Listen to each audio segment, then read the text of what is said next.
Muy buenas tardes y bienvenidos a Aquí el 8, la tercera y penúltima edición masculina de nuestro habitual Aquí la 8 con Paloma López. Como hoy no está ella, pues me van a permitir que me acerque a sus hogares durante estas dos próximas horas para abordar una serie de asuntos de la máxima actualidad que hemos dividido, como ya hicimos en las dos ocasiones anteriores, en una parte política y una parte social. En la social abordaremos, por ejemplo, la sentencia pionera de los Estados Unidos contra las redes sociales por excesivamente adictivas. Lo haremos con mesa de contertulios y también con la presencia de un invitado especial. Nos adentraremos, como no, en el resumen de lo que ha supuesto la Semana Santa para todos. Hoy, por ejemplo, hay una novedad y es que Compromís ha presentado una iniciativa quejándose a Televisión Española porque le ha dedicado más tiempo a la Semana Santa de Andalucía que a las fallas de Valencia, y abordaremos también una cuestión en su vertiente social, que es la de cómo se está viviendo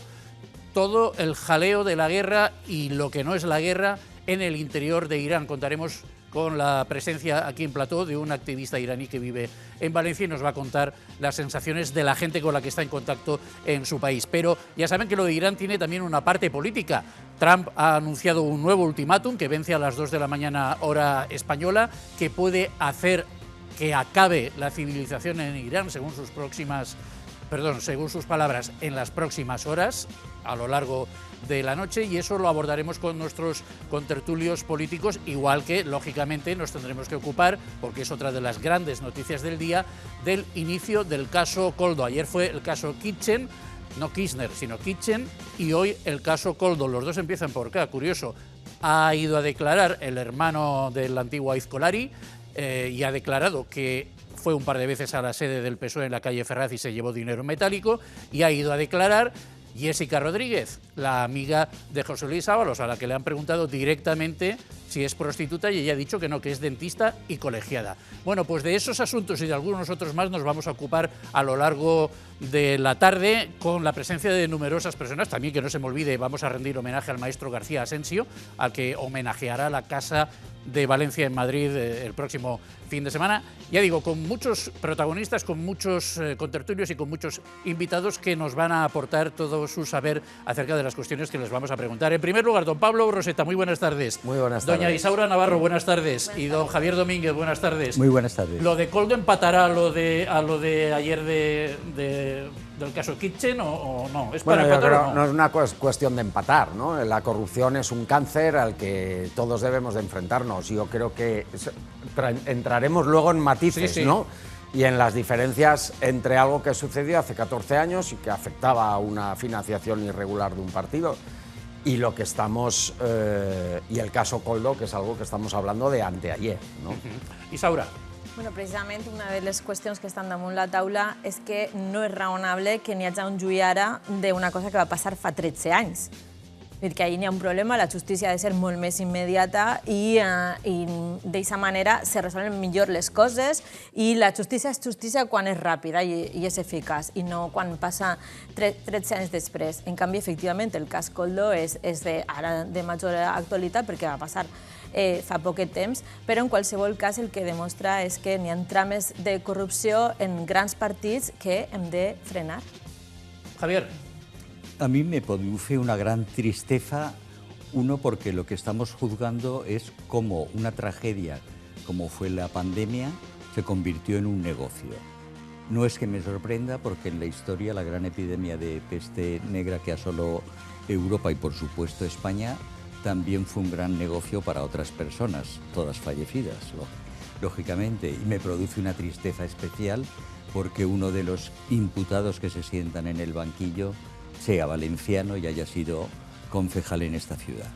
Y muchas más cosas, ministro incluido, como saben ustedes, el señor Ábalos. En fin, hablaremos enseguida, profundizaremos un poco más, desde luego, en esta cuestión con nuestros tres invitados, pero antes déjenme que nos vayamos a Castellón, porque hoy empieza el segundo Congreso Internacional de Patrimonio de la Obra Pública y la Ingeniería Civil, y Pau Valero no ha resistido la tentación y se ha ido allí para informarnos de esta primera jornada.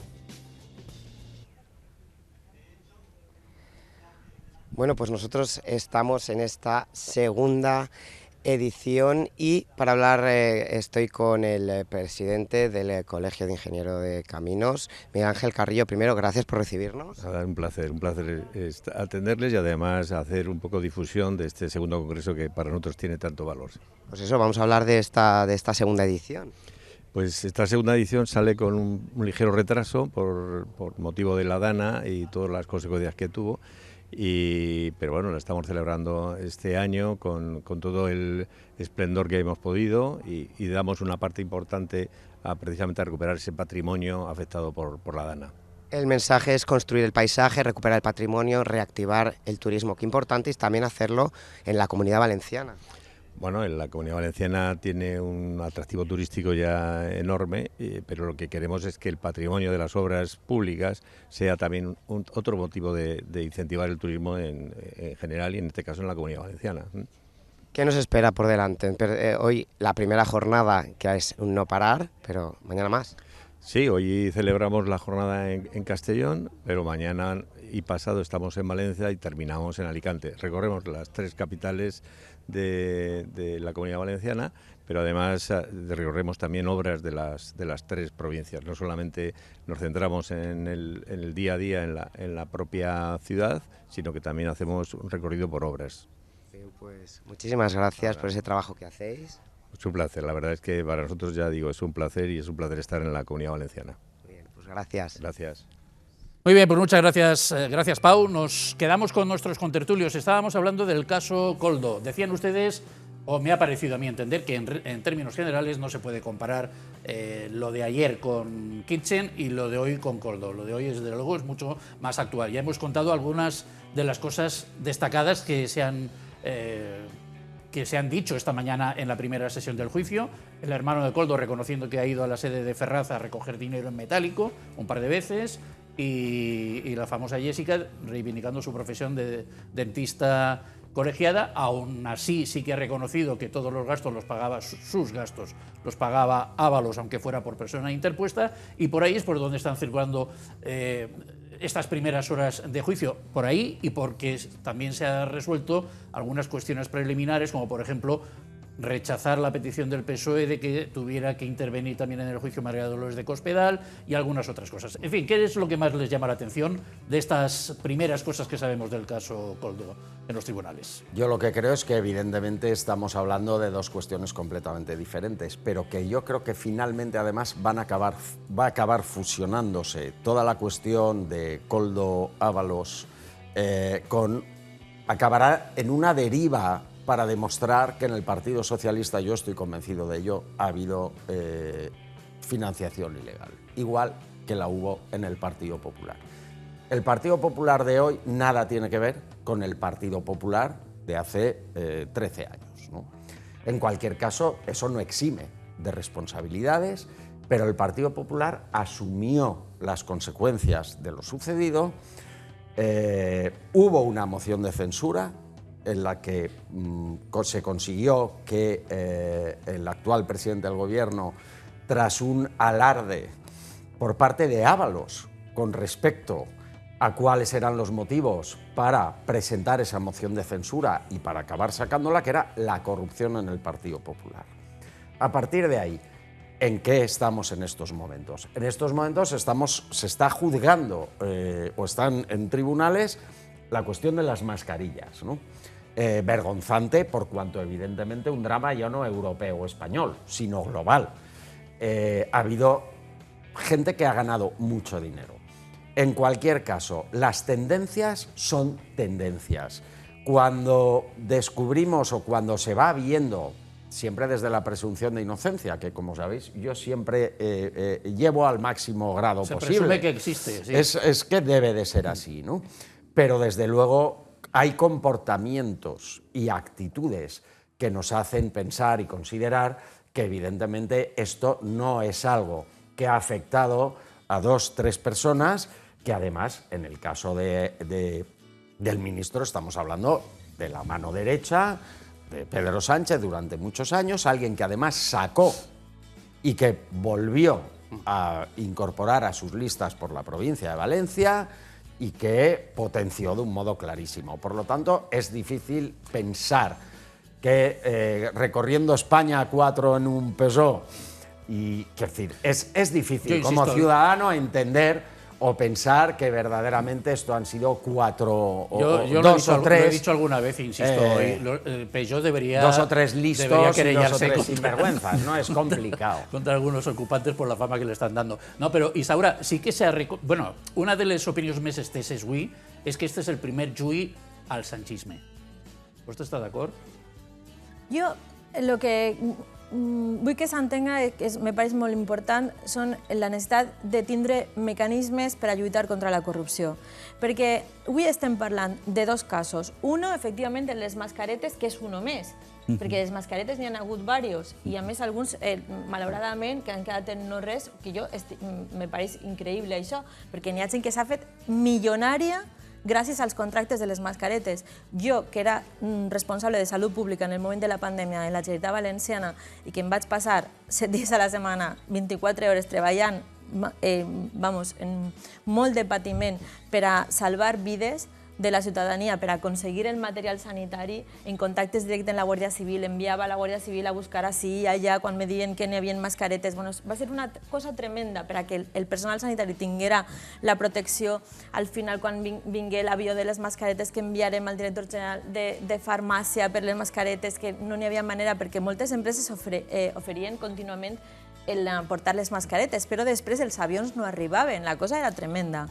Entonces, ho van passar molt mal, molt mal. Clar, jo quan veig estos casos, bueno, a mi se me llevan los demonios. Jo, de veritat, me pareix... S'ha recordat este cas, precisament per lo que està vostè incidint ara de la mala sang que se li posa de pensar que s'estan aprofitant d'una malaltia tan greu, d'una pandèmia, per a fer negocis particulars. De la protecció de la gent i del personal sanitari. Pero es que en el Parlamento Europeo tampoco se ha investigado. Se va esmentar moltíssim. Però se'n recordeu del cas de Madrid en el que n'hi havia 2 persones que s'havien fet milionàries i això s'ha arxivat gràcies als contractes en el Partit Popular, en l'Ajuntament de Madrid, etc. Bueno, ahí n'hi ha molts casos que ojalà s'investigara molt més i no fora tan normal portar-se aquest tipus de comissions tan abusives, que em pareix increïble, no? En la usura de la gent en un moment tan delicat en el que la gent al teu voltant s'està morint. Es que en esos casos, en fin, lo que a uno le nace, no sé si al final la idea, igual que nace, se muere, pero lo que le nace es trabajar gratis para intentar solucionar ese problema. Però no te pots imaginar la de gent que oferia la seva clínica, oferia el material de manera gratuïta, tenien tots aquests oferiments que nosaltres de seguida diem sí. Una situació de màxima necessitat. Moltíssims laboratoris que gastaven per a fer les PCRs, con la Dana lo hemos visto igual. Els habilitaren per a fer PCRs, laboratoris que no havien fet mai una PCR i els hagueren d'habilitar. Vull dir que n'hi ha gent que va fer negoci i n'hi ha moltíssima gent que va ajudar molt. La veritat és que és més lamentable que altres casos. Però no oblidem també que quan nosaltres fiquem mecanismes per a la lluita contra la corrupció, n'hi ha partits, com ha fet per exemple el Partit Popular, que els desmunten. Clar, i els buiden de contingut. Entonces, la transparència, una agència antifrau de persona independent i no dependent, claro, triades en majories qualificades i no modificar la llei per a ficar a qui te doni la gana. És que aquestes coses són importants també. En democràcia, a ver, Javier, que no. La democràcia la construïm entre tots y no es a soles qui està gobernant. A ver, yo creo que la corrupción es consustancial a la sociedad humana. Acabamos de pasar la Semana Santa y hemos recordado que Judas se vende por unas monedas al poderoso, que no es otro que en ese momento que Roma. A mí lo que me preocupa es, evidentemente, en situaciones dramáticas vemos el bien y el mal como 2 polos opuestos, como lo hemos visto en la Dana, donde los jóvenes voluntarios, por los que nadie da un duro, han ofrecido su esfuerzo y se han sacrificado, mientras que mucha gente se ponía mirando hacia otro lado. Pero lo que me preocupa sobre todo de la corrupción es lo que estamos, aparte de que en los índices internacionales cada vez estemos peor, es que estamos justificando el discurso de los grandes economistas americanos, como los 2 premios Nobel que publicaron ¿Por qué fracasan los países? Y es para mí el caso de España. ¿Y por qué fracasan los países? ¿Por la corrupción? A ver, entre otras cosas, pero en España la podemos estudiar desde Fernando VII. A ver, señor Broseta. Yo creo que voy a aludir a lo que decía Isaura, ¿no?, con respecto al Partido Popular. Yo creo que el partido, es decir, corrupción, como muy bien dice Javier, es decir, va intrínseco a la condición humana, desgraciadamente. Desde luego, evidentemente, lo que hay que hacer, y yo creo que se ha hecho y se está haciendo, es articular todos los mecanismos necesarios para complicar, en la medida de lo posible, todo esto. No puedo estar de acuerdo, por tanto, porque creo que es una cuestión de matices y de percepciones jurídicas y legales, como, es decir, que la vertiente o la versión de cómo hay que actuar contra eso y cuáles son los sistemas y mecanismos a implementar para ir contra la corrupción, no necesariamente el hecho de que en algunas de esas cuestiones el Partido Popular no esté de acuerdo con Compromís o tenga otro punto de vista, quiera decir que el Partido Popular no esté por la labor de trabajar y luchar en contra y penalizar en la medida de lo posible la corrupción. Y si nos vamos a poner todos de acuerdo en que hay que luchar contra la corrupción, también habrá que luchar para no hacer relatos de ida y vuelta, tipo boomerang, que luego los tiras contra un partido i te vuelven a la cara? En qualsevol cas, les coses que ha proposat Compromís i que s'han ficat en marxa i ara se desmunten, no és que a Compromís un dia s'hagi alçat i se li hagi corregut, sinó que estem parlant de qüestions que en el món sencer i sobretot en Europa estan més que treballades, perquè la transparència, òbviament, és un mecanisme de lluita contra la corrupció. La participació ciutadana lligada a la transparència també. Una agència antifrau que, per cert, a nivell estatal no existeix i hauria d'existir, també on tu pugues denunciar, i perquè ara mateix el que n'hi ha únicament és la garantia de que qui denuncia no se sàpiga qui és. I ja està, però el que sí que fa falta és aquesta agència. ¿Crees que es real? No, les agències que se guarde el secret de la persona. Sí, yo no me lo creo. Bueno, així som els primers que ho tinguérem en la Comunitat Valenciana. ¿Y crees que es real? Nosaltres. I és un mandato de la Unió Europea. Bueno, la Unión Europea no está para darnos muchos ejemplos, ¿no? No, ara mateix a nivell internacional no, però en aquestes qüestions sí que té molts avanços i aleshores això és una obligació dels estats i se hauria de tindre. Són mecanismes que, a més, en molts casos, perquè quan hi ha un empleat públic que veu que n'hi ha alguna cosa que està passant que no és correcte, que tinga la possibilitat de ficar aquesta denúncia i que això vagi endavant i que s'investigue sense que se la jugue, perquè després, clar, n'hi ha gent que ho ha passat molt mal. Hágame, por favor, algún comentario sobre la guerra de relatos, que me interesa también mucho, porque esto, claro, el juicio de Kitchen no sé lo que va a durar, pero parece que bastante. El de Koldo, primero, el de las mascarillas, algo menos, parece.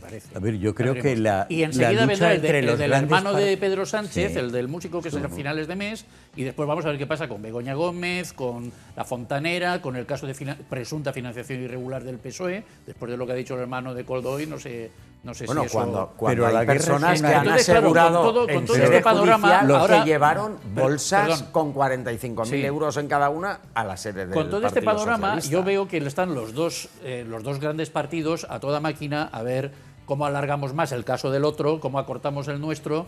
Hay muchos más ahora mismo del PSOE que del PP. Son partes en el procedimiento y pueden hacerlo. ¿Y cómo jugamos con todo esto de cara a las andaluzas, a las generales y a todo? Un interés por controlar el relato y ganar el relato, yo creo que más que luchar contra la corrupción, que es lo que los anglosajones llaman el gaslighting institucional. Porque el problema que tiene el ciudadano de a pie y que no vive de la política es lo que definieron los dos Nobel americanos, Johnson, de las élites extractivas. ¿Qué son las élites extractivas? Pues las élites económicas, políticas, que controlan los hilos de un país y que todas las decisiones que toman lo hacen en beneficio propio. De forma que es lógico que haya muchas voces disidentes que comparen la situación actual con la situación feudal. En los chats vemos permanentemente alusiones de ese tipo y muchos escritores están aprovechando sus conocimientos de la historia para transponer los relatos, porque tampoco ha cambiado tanto el mundo.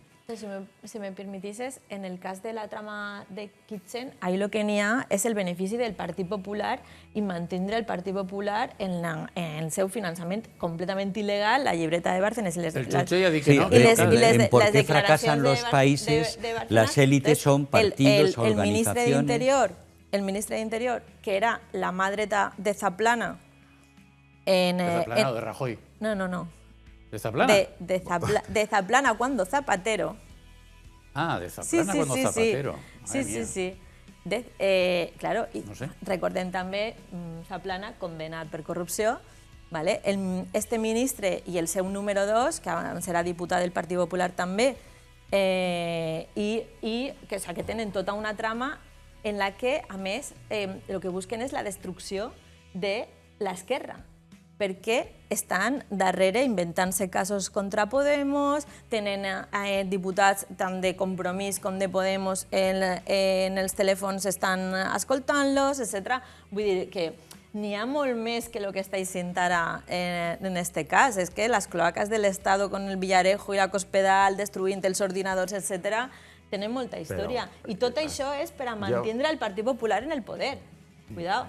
Yo creo que Claro. vamos a ver, Ui, vamos a el ver. jutge En la guerra ha dit que del, lo de del- Cospedal no No, cal, lo que ha dit- i lo, no, del, i el lo del jutge- Partit Popular tampoc. Perdona, com a no, perquè, beneficiari últim. claro, lo que ha dit, el jutge el que ha dit és que Cospedal hauria haver estat en la instrucció, En la instrucció, i si no- aleshores ara ja no pot entrar, Nosaltres por- que no és que por no siga... desvirtuar el I treball entonces del declararà instructor. com a testig, que és una cosa diferent de que no estiga en la trama, sinó que estarà com a testig, i haurà de dir veritat, a veure si ho fa, perquè, vamos, el finiquito en diferido, etc., i els ordinadors desapareguts que estaven després destrossats, i les converses en Villarejo ho deixen tot molt clar, perquè a més ella tenia la informació, com a ministra tenia la informació abans de que la tinguera la policia.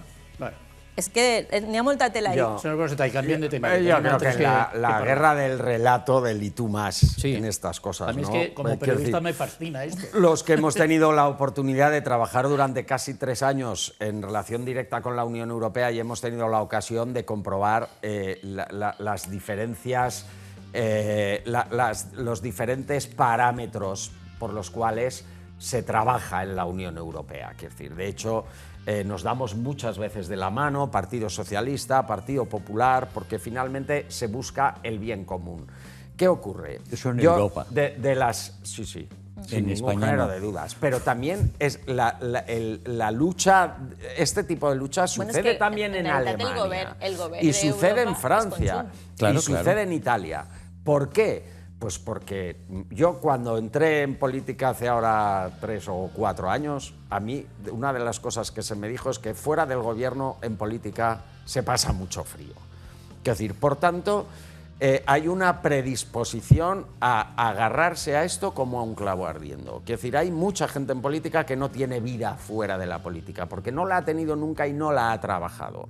Y que, por tanto, esto al final acaba llevando, y luego además hablas de corporativismo, quiero decir, ya no hablamos del individuo que se puede quedar fuera de la política y pasar frío, sino de lo que representa para un grupo estar en el gobierno y en el poder o no estarlo. Pero esto sucede, no somos un islote en el mundo, sucede en Estados Unidos, sucede en Italia, sucede en Francia, sucede en Alemania, y por supuesto sucede aquí, porque fuera del gobierno en política hace mucho frío en invierno. Bueno, más todavía fuera del Parlamento, porque aún si tienes un escaño, ¿no? O los parlamentos. Pero en fin, esto me viene muy bien, esta reflexión final de don Pablo Broseta, me viene muy bien para proponerles otro asunto que me ha llamado mucho la atención en el día de hoy. Sabemos que España no tiene presupuestos generales del Estado desde el año 23 y estamos en el 26 y no parece que ahora con el cambio de ministro, María Jesús Montero próximamente y tal, y luego próximamente no era nunca. Con Carlos Cuerpo no parece, y con Arcadi España no parece que la cosa vaya a progresar adecuadamente en los próximos meses, con lo cual nos iremos al 27. Total, que un par de periódicos publican hoy un par de cosas que me suenan a trampa. Es decir, yo tengo los presupuestos del 23 que ya no me sirven para las necesidades actuales, entre otras cosas porque hay que mejorar los presupuestos de defensa porque nos lo piden en la OTAN. y lo que pueden hacer los gobiernos en estos casos es modificar los presupuestos sin pasar por el Parlamento. Por ejemplo, cuenta hoy el Confidencial, el Gobierno cambia un tercio del presupuesto prorrogado sin apenas supervisión del Congreso y publica, artículo 14, que es otro digital muy en boga últimamente, que el no a la guerra de Pedro Sánchez son 56.000 millones en defensa sin presupuestos. ¿Eso es trampa o qué, Isaura Navarro?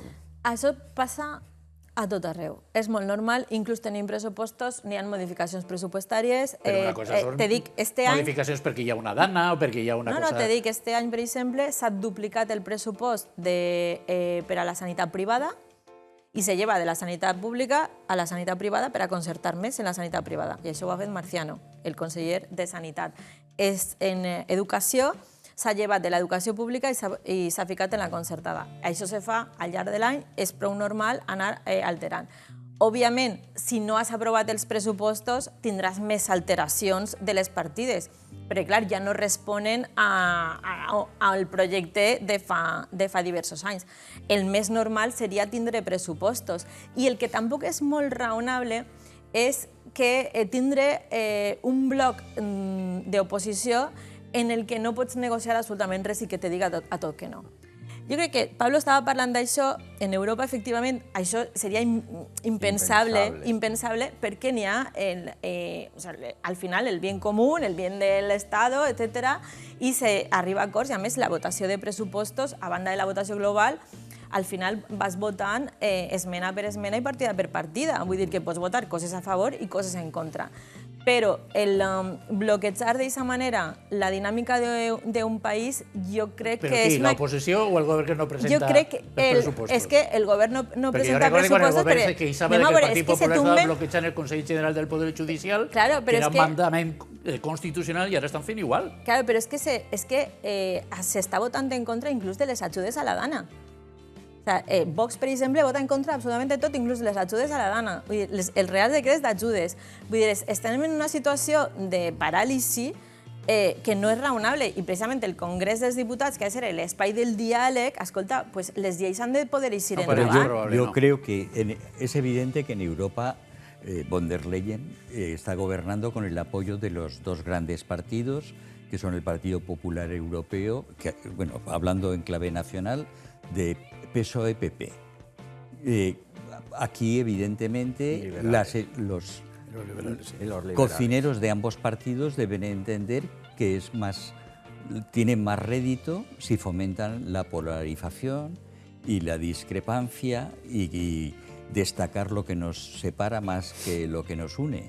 Pero bueno, hace nada falleció Onega, un periodista, y realmente, si nosotros recordamos los tiempos de la transición, a Suárez también le zurraron por activa y por pasiva, aunque la historia acabó reconociendo su aportación, pero realmente el país que cuando ganó Felipe González por mayoría absoluta estaba mayoritariamente ilusionado con construir un futuro mejor, hoy yo creo que hay una inmensa mayoría de la población que se siente profundamente decepcionada. Pero con esta táctica de ir modificando los presupuestos prorrogados sin aprobar unos nuevos, es que ya no hace falta aprobar ninguno nunca más, ¿no? Porque además Isaura ha estado en gobierno y entonces sabe perfectamente de lo que está hablando, ¿no? Sí, y yo creo que todos podemos convenir en que durante una legislatura, oye, van variando las cuestiones y hay que ir ajustando el presupuesto a la realidad del momento. Esa es una cuestión. Lo que no puedo compartir en absoluto con Isaura es cuando dice que, hombre, que lo normal sería tener presupuestos. Yo vuelvo al Estado central, al gobierno central, que lo normal sería... No. És lo constitucionalmente obligado. No digo lo normal, el que dic és que el millor. Vull dir que claro, no es lo mejor. Claro, es una obligación constitucional. Es una obligación constitucional que el Partido Socialista viene incumpliendo de modo sistemático. Y que además, si me lo permites, que yo sepa, no levanta la voz Compromís, No. RC... Pues, he dicho creo, ¿eh? No. Nosaltres Bueno, estem jo crec demanant que- de manera permanent Aquí que se está- presenten pues els és que és com pressupostos. debe de Yo ser. creo I que si el, cauen, que el PSOE cauen. está repitiendo Però tu has de tindre lo el teu que projecte, tu Melenchon en presentes. Francia, ¿no? Igual que la llei de la vivenda que està per Real Decret, igual, s'ha obligat al PSOE per part de Sumar. Compromís i Sumar, I Sumar. no? que per a que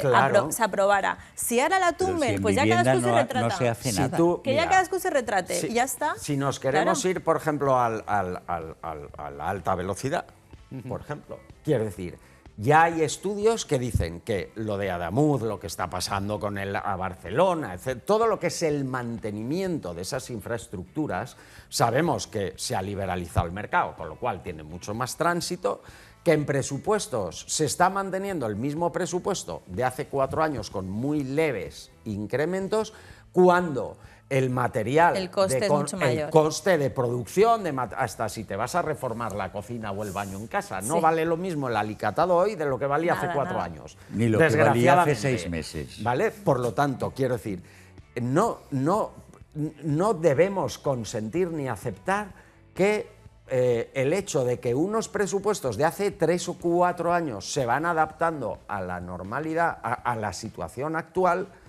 aceptemos eso como que se está incumpliendo un mandato Pero constitucional. para mí es mucho más grave. Digo, España creó un modelo que era súper novedoso, que se llamaba Talgo, que era tren articulado ligero, Goicoechea, Oriol.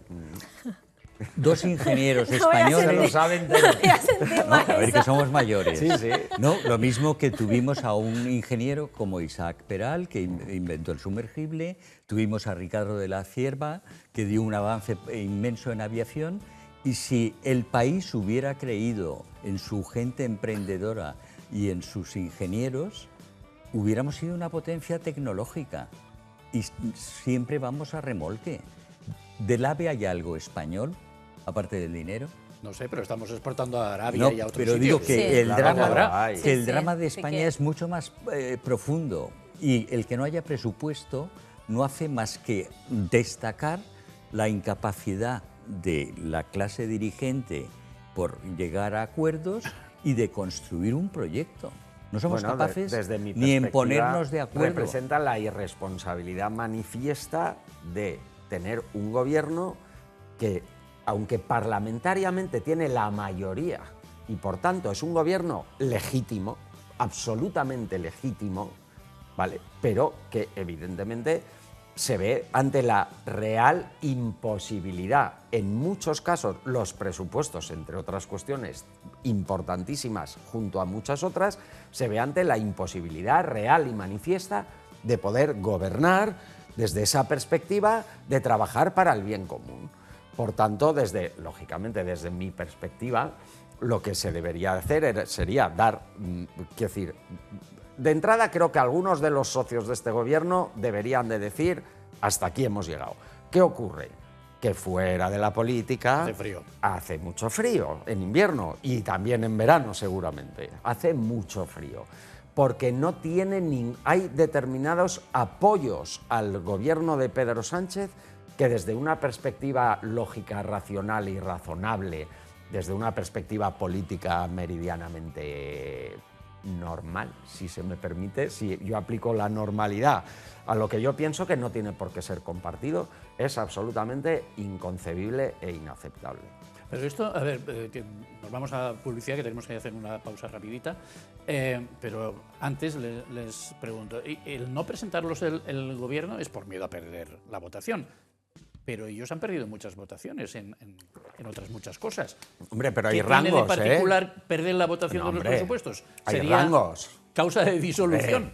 Otras cosas no lo han sido. Efectivamente, es que entre otras cosas tienes la obligación, y Saura está en gobierno, Sí. con lo cual sabrá si Pero El- la obligación mi enfoque es, tú está tienes la siendo obligación de presentarlos. incumplida. La obligación el mapa autonómico tiene constitucional. mucha culpa porque hay muchas elecciones. Y si no los cumples, en el año. cuando al Partido Entonces, Socialista... ¿cómo voy si yo soy el Partido Socialista, cómo voy a presentar unos presupuestos que favorecen enormemente a una comunidad autónoma y voy a mandar a mi ministra de candidata a Andalucía? Bueno, es más pues fácil no presentarlos. déjenme que vaya a publicidad y luego les voy a preguntar por el ultimátum de Donald Trump. Es el quinto ultimátum a Irán, pero vamos, esta noche... Ay, Pero es creo el que vamos último. a estar muy de acuerdo casi todos. A ver, nos lo tomamos un poco a broma, pero, No, a broma pero a no, las no, 2 de la no, madrugada hora O española... sea, la gravedad, la Puede gravedad de la desaparecer situación la es máxima. civilización. Claro. Es máxima. En Irán. En fin, vamos a publicidad y lo abordamos enseguida con nuestros invitados.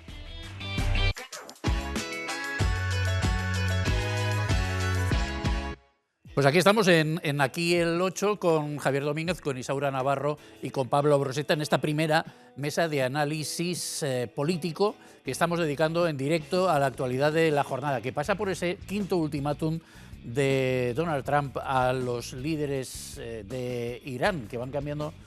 Igual cada 2 días tenemos 2 o 3 muertes en la cúpula del poder iraní, pero se reproducen como setas, con perdón. Lo que se pierde es la verdad. Ya, y lo segundo los Sí, líderes. a ver, si en política la mentira es lo que domina en una situación tan complicada, pero yo creo que el relato que se está dando en España y otros países de la Unión Europea no recoge varias cosas que son elementales.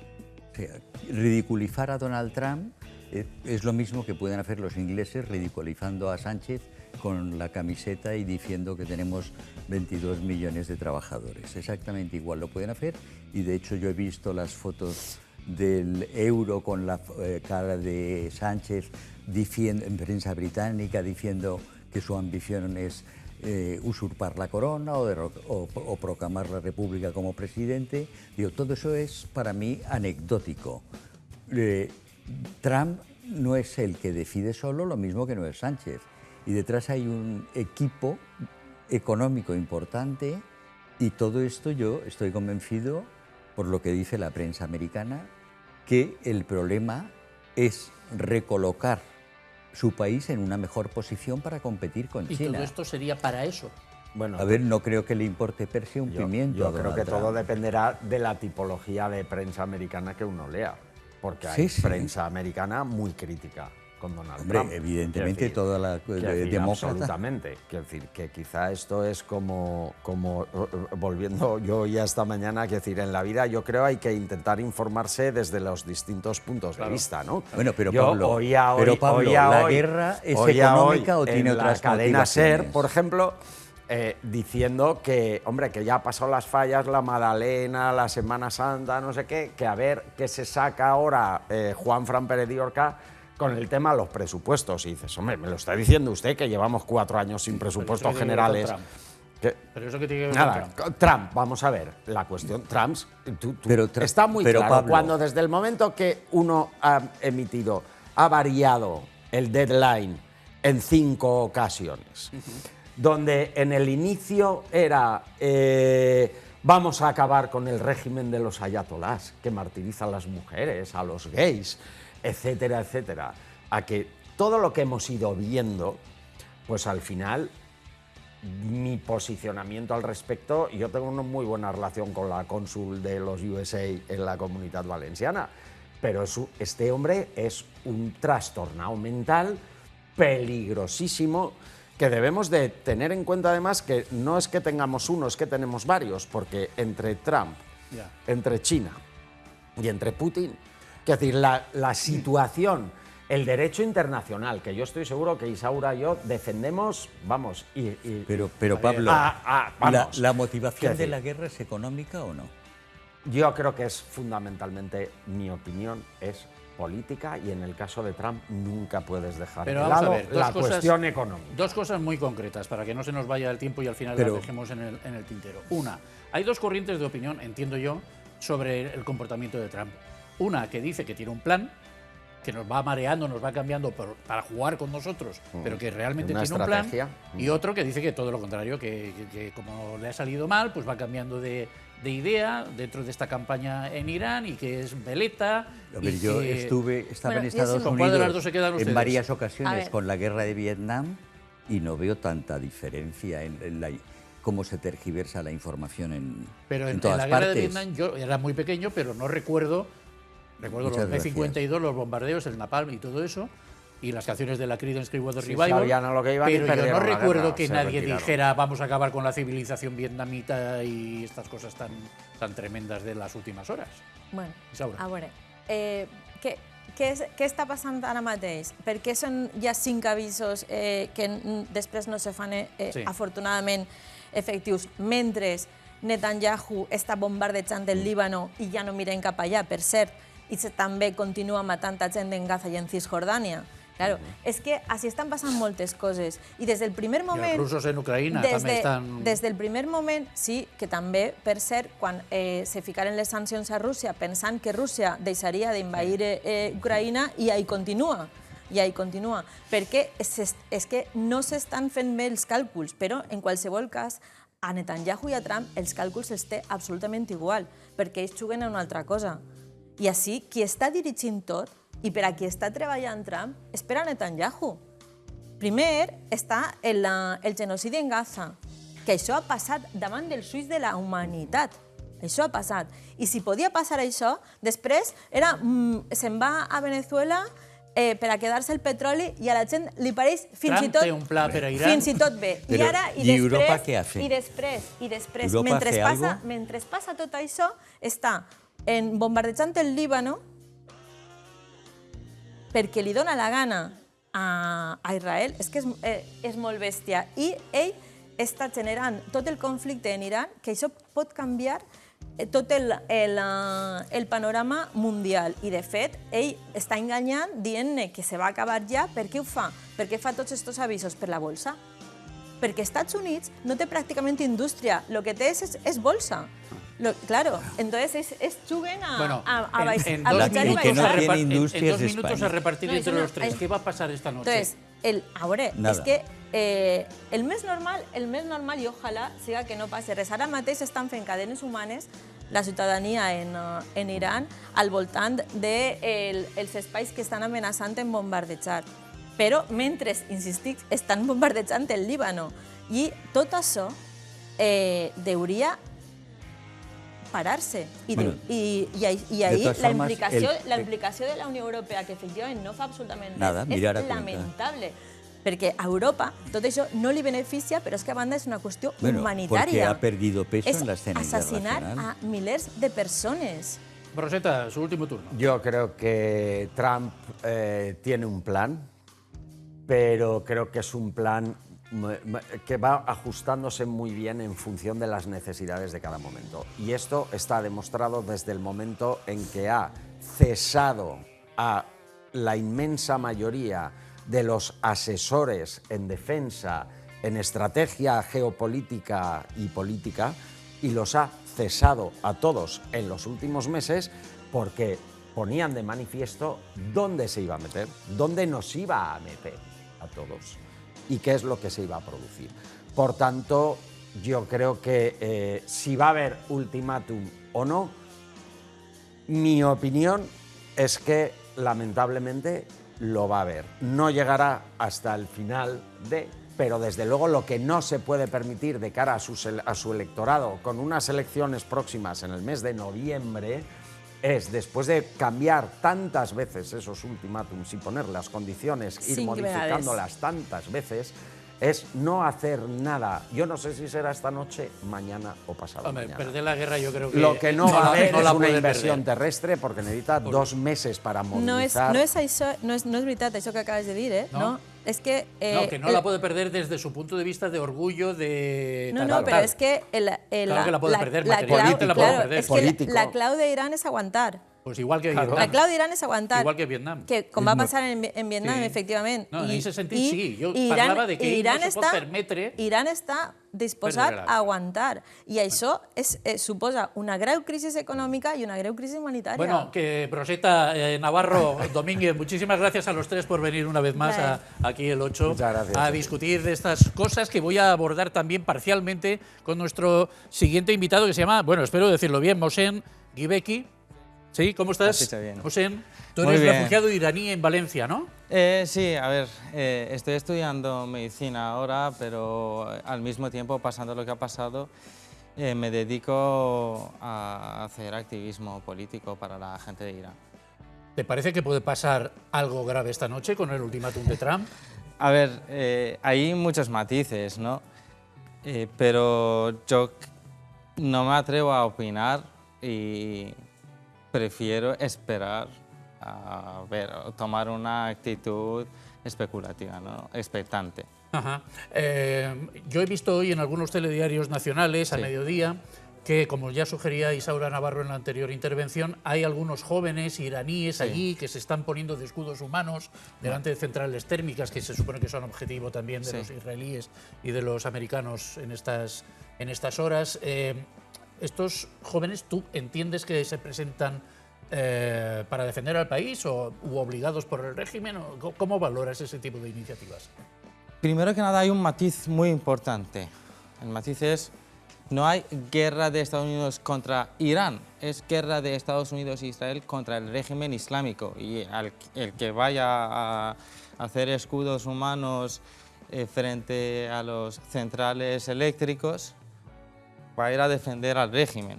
Y si da tiempo, quiero matizar algo muy importante, que es la hipocresía, ¿no? Yo casi en todo mi activismo intento hacer ver la otra cara de la moneda, que no sé mucho, que son la gente de Irán, los iraníes, el pueblo de Irán.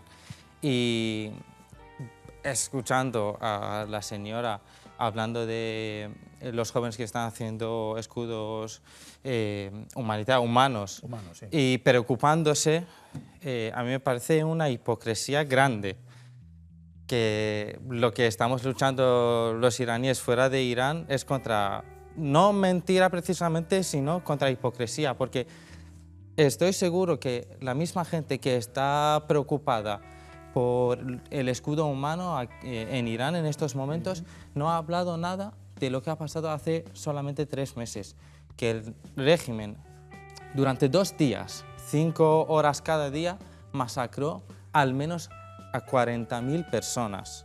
Y para que nos situemos, es la mayor masacre callejera de toda la historia de la humanidad.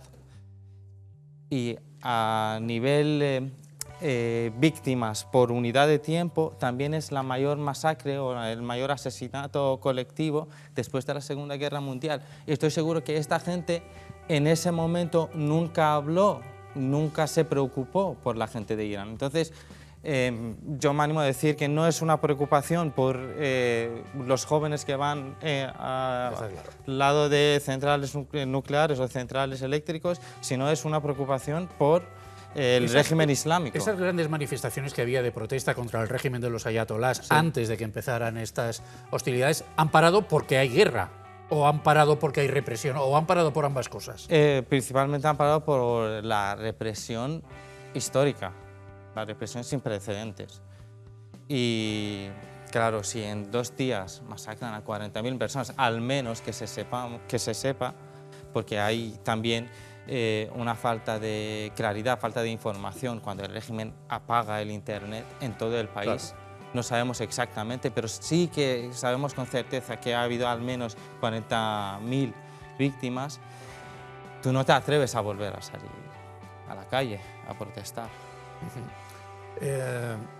¿Va a caer el régimen? A ver, el régimen, a mi parecer, y por lo que veo, y también por la información que tengo, que he pasado 2 años siendo mili, siendo soldado de servicio militar obligatorio, yo creo que sí, no tiene opción de salir vivo. Pero ¿cómo es posible? A ver, algunos analistas están contando estos días, y eso va al hilo también de algo que les he planteado a los contertulios anteriores.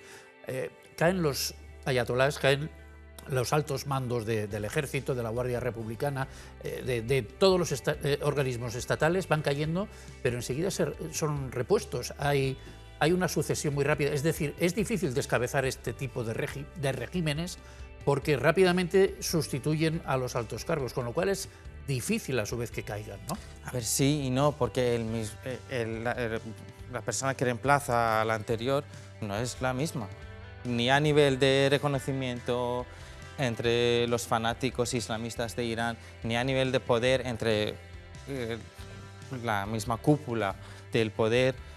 ni a nivel de conocimiento geopolítico o militar de Irán. Entonces no es lo mismo y eso va decayendo.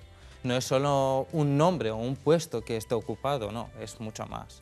¿Y cómo es posible que después de tantísimos años, desde la caída del Shah, desde el año 79, ¿no? Sí. Desde el año 79, las nuevas generaciones sientan el anhelo por una libertad que no han llegado a conocer? A ver, es muy interesante. Primero que nada, yo creo que mi experiencia personal y lo que he visto también en los medios, eso ha sugerido y ha crecido sobre todo con el auge de las redes sociales y la libertad informática, ¿no? Que tú puedes acceder a las imágenes del Irán del Shah con simplemente el teclado y el ordenador o el móvil. Y a la gente se le ha dado la oportunidad de ver cómo era Irán antes y cómo es Irán ahora. La gente compara datos, salen poco a poco a la verdad las mentiras que ha dicho el aparato propagandístico del régimen y, claro, tu opinión sobre el Shah y su gobierno va cambiando. Hombre, las imágenes de esos años las hemos visto todos y era de un país moderno, Claro. liberal, las mujeres pues con su falda, no demasiado corta, pero bueno, bien. Quiero decir, con libertad de movimientos, libertad de acción, vistiendo a la occidental y sin aparente represión. Bueno, el Shah tampoco era un santo.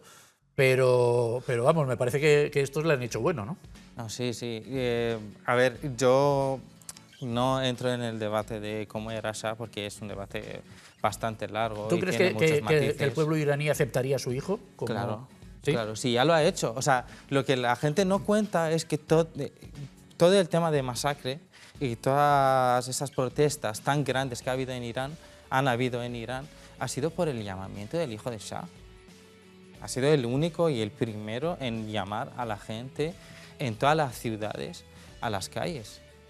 Y de ahí todo el miedo del gobierno, del régimen actual y todo el estrés que ha causado, el estrés del régimen por parte del régimen que ha causado tanto masacre, porque el régimen que sabe que no va a caer no masacra a tanta gente, no siente la necesidad de matar a tanta gente. ¿Occidente se entera de lo que está pasando en Irán o no quiere enterarse? Yo- Porque causas como la de Gaza, por ejemplo, Palestina, Claro. tienen muy buena acogida y además con razón, porque hay Sí, muchos sí. motivos para, Te para lo agradezco atenderla. porque Pero en el caso de Irán no veo Sí, yo sí, que sí. haya, ni en Ucrania siquiera tampoco. Es muy buena pregunta y de verdad te agradezco que lo has hecho, porque en parte también la gente de Irán estamos cansados de palestinificación de todo, porque Israel ataca a Irán, salen los pro-palestinos a hablar y dar su opinión, que no es vuestro tema. Y también te digo, la misma gente, en las redes sociales, tienes que ser iraní para darte cuenta, la misma gente que ahora está preocupada por los civiles de Irán, cuando la gente salió a la calle por el llamamiento del hijo de Shah, a la gente le llamó agentes de Mossad, los mismos líderes palestinos. Y esa hipocresía es que duele a la gente de Irán. Y también te digo, animo a cualquier persona que haga una breve reflexión que nos está viendo. 40.000 personas masacradas, ejecuciones a diario, oficiales y extraoficiales, ahora mismo en Irán. Que lo comparen con la gente que se está muriendo en Gaza. No quiero quitarle valor a nadie. por supuesto que no. Pero Pero llama la atención es una que hipocresía unas causas tengan muy buena acogida y exacto, otras no tanto. Hablar tanto de Gaza y luego callarse sobre Irán. Es una hipocresía clara. Pues mira, esta tarde, tú lo sabes de sobra, por Sí. supuesto, hay una concentración, un llamamiento a la población valenciana, y a iraní, sobre todo a la iraní, claro, para reunirse en la plaza del Ayuntamiento de Valencia. Allí tenemos a nuestra compañera Paula, yo sí estoy mirando a la otra cámara, la falta de costumbre. Si tuviera Paloma, estas cosas no le pasaban. Que está allí Paula Osuna y nos va a contar cómo está la cosa, si ha habido acogida, si no ha habido, si la gente se ha enterado de esta convocatoria o no. Paula, adelante, buenas tardes. Buenas tardes, gracias, Vicente. Pues son alrededor de 20 personas las que de momento hay por aquí en la manifestación que, como dices, se está llevando a cabo en la plaza del Ayuntamiento de Valencia, y estamos con Elena, que creo que nos va a explicar mejor cuál es el motivo de esta manifestación. Vale, hoy nos hemos reunido aquí por los derechos humanos en Irán, porque ahora sabéis que hay una guerra en Irán, y es una guerra que nadie quiere, pero es como nuestra última solución, la última solución que nos quedaba. Y nuestro gran problema es el régimen islámico. Lo que hoy queremos es que se vaya este régimen, que deje el país antes que lo destruyan totalmente. Y nos hemos reunido por los derechos humanos porque en Irán el régimen reprime las manifestaciones, no deja manifestar. Desde hace más de un mes ha cortado el Internet, la gente dentro de Irán no tiene acceso a Internet, entonces eso dificulta la comunicación con la gente dentro de Irán y saber realmente lo que está pasando dentro del país. Y queremos que paren las ejecuciones, las torturas, las detenciones, porque durante la última semana han ejecutado a muchas personas, entre ellos los menores de edad. Bueno, de hecho habéis querido poner aquí las imágenes de las personas que han sido ejecutadas en los últimos 3 meses por el régimen iraní. Sí, las chicas, las imágenes que veis son las personas asesinadas durante las manifestaciones. Y aquí hemos puesto las imágenes de algunos chicos que puedes ver, uno tiene 19 años, otro tiene 18 años y han sido ejecutados durante la última semana. Bueno, además de mostrar vuestro rechazo al régimen iraní, también estáis en contra de la guerra y además pues las últimas declaraciones de Trump con estas duras amenazas, y también comentabas que con haber cortado el Internet pues es difícil comunicarse con la gente de allí. ¿Cómo lo estáis viviendo este momento?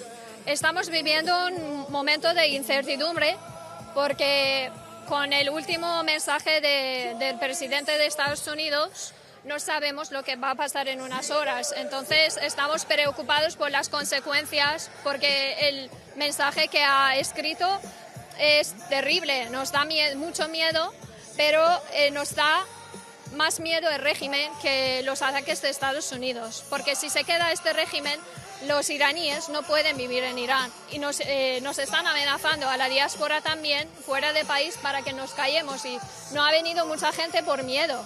Imagínate tú tener miedo aquí y cómo lo está viviendo la gente dentro de Irán.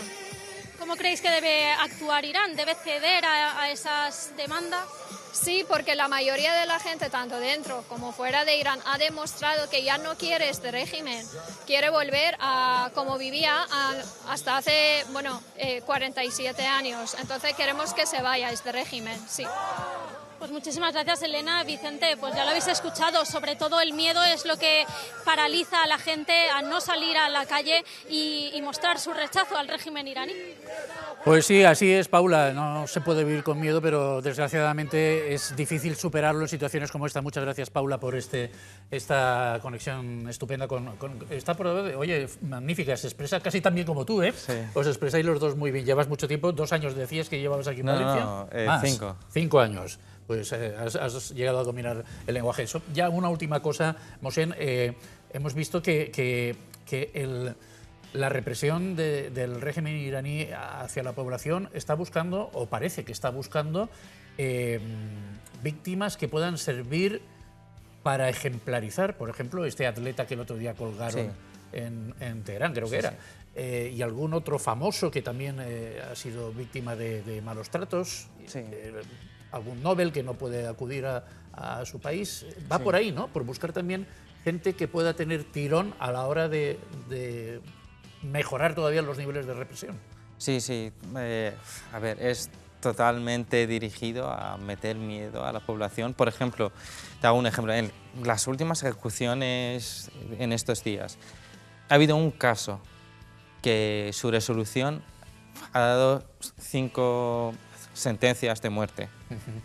No ejecutaron 5 personas en un día, están ejecutando una persona al día para meterle miedo a la población. Ya. También a la diáspora le están metiendo miedo. Dicen, si salís a manifestar contra el régimen, vamos a expropiar vuestras propiedades y las propiedades de tu familia. Aparte nos mandan mensajes de amenaza. Aquí no quiero no quiero culpar a ninguna institución, pero hay instituciones islámicas que sus miembros nos mandan mensajes de amenaza. A mí, por ejemplo, porque tengo una cuenta medio conocida, me mandan mensajes de amenaza, como sigas, te vamos a coger en la calle, te vamos a acuchillar, tal. Y la verdad que sí, la amenaza es por todas partes. Imagínate cómo vive la gente dentro de Irán. Ya, está claro. Mohsen, ojalá no pase nada grave esta noche y ojalá pronto vuelva la libertad a tu país. Muchísimas gracias. Gracias a ti por darme la oportunidad. Cuídate mucho. Vamos a cambiar radicalmente de asunto porque, caramba, de vez en cuando también pasan cosas bonitas, cosas que resultan gozosas para todos los que nos sentimos muy valencianos y a los que nos gusta ver cómo valencianos importantes son reconocidos incluso fuera de su tierra. Bueno, y en su tierra también, porque ya se sabe que nadie es profeta en su tierra, así que don Enrique García Asensio, que sí lo es, pues está de enhorabuena una vez más. Maestro, ¿qué tal? ¿Está usted por ahí? Muy buenas tardes. Sí. Buenas tardes. Me parece que es el sábado, ¿no? Le rinden a usted un homenaje en la Casa de Valencia. La Casa de Valencia en Madrid. Cuéntenos. Sí. Pues nada, me vinieron a verme el vicepresidente y un miembro de la Junta aquí a mi casa y me dijeron que querían, que iban a hacer un acto para hacerme un homenaje porque vino el presidente y un miembro de la Junta y yo soy vicepresidente, pero de repente como está enfermo y últimamente no había pasado por allí, pues vinieron a decirme que querían hacerme un homenaje y será el sábado día 10, digo el viernes día 10, el viernes día 10 a las 7 de la tarde en la Casa de Valencia, en el Paseo de Pinto Rosales, 58. Yo me imagino, a usted le han hecho muchísimos homenajes a lo largo y ancho de todo el mundo, pero cada vez que le hacen uno nuevo debe ser algo especial, ¿verdad? Y más si viene de la mano de valencianos. Sobre todo si me lo hacen los valencianos. Claro. Eso es para mí. Yo cuando me nombraron hijo predilecto de la ciudad y me pusieron la placa conmemorativa de la casa donde yo nací, en la Gran Vía de Germanías número 5 y todas esas cosas, eso a mí es lo que más me ha emocionado en esta vida. Y esto que será el viernes, pues también va a ser una cosa muy emocionante, porque diré que me quieren dar una sorpresa, pero yo no sé todavía lo que es. A ver, pues si es sorpresa no lo puede usted saber, porque si no... Yo no puedo saber, claro. No, estamos apañados. De todas formas, usted también estuvo hace poco, continúa usted en activo, continúa dirigiendo y hace relativamente poco, me parece que estuvo ahí, no sé si era Aranjuez. El último concierto lo he dirigido el 23 de agosto, al día siguiente de mi cumpleaños. Sí. En el auditorio del Escorial, con la orquesta Andrés Segovia, y luego fue un homenaje que me hizo la Comunidad de Madrid, y luego la presidenta de la Comunidad de Madrid me dio el premio de Cultura de Música, música clásica a mí y la música popular al dúo dinámico, porque recientemente había fallecido uno de los miembros. Manuel de la Calva. Y entonces, sí. Y entonces, también eran muy amigos míos los dos, porque hemos estado trabajando juntos en AIE, en la Sociedad de Artistas, Intérpretes y Ejecutantes, Sociedad de Gestión de España, donde he estado yo 20 años en el Consejo de Administración, y de esos 20, 12 de secretario general, o sea que también los conozco a todos muy bien. Es que tiene usted un currículum que, vamos, pocos habrán en el mundo como el suyo. Como tengo muchos años, pues ya el currículum... ¿Cuántos, don Enrique? ¿Cuántos años? 88 cumplí el 22 de agosto y al día siguiente dirigí el concierto y tocó mi hija de solista el concierto de Max Bruch conmigo. Sí, señor. Concertina de la Orquesta de Valencia, sí. Anabel García del Castillo. Muy bien. Don Enrique, pues le deseamos que disfrute usted al máximo este nuevo homenaje el próximo viernes y a ver si tenemos la suerte de volver a verle dirigiendo pronto en Valencia. Ojalá que así sea. Ojalá. Yo encantado. Yo por mí estoy siempre dispuesto. Así que cuando me llamen, allí estaré. No le digo yo que se venga usted aquí al plató porque no cabe, pero no cabe en la orquesta, pero vamos, ya buscaremos la oportunidad. Don Enrique, enhorabuena una vez más, maestro. Muchísimas gracias por su atención. Un abrazo fuerte. Adiós. Un abrazo fuerte.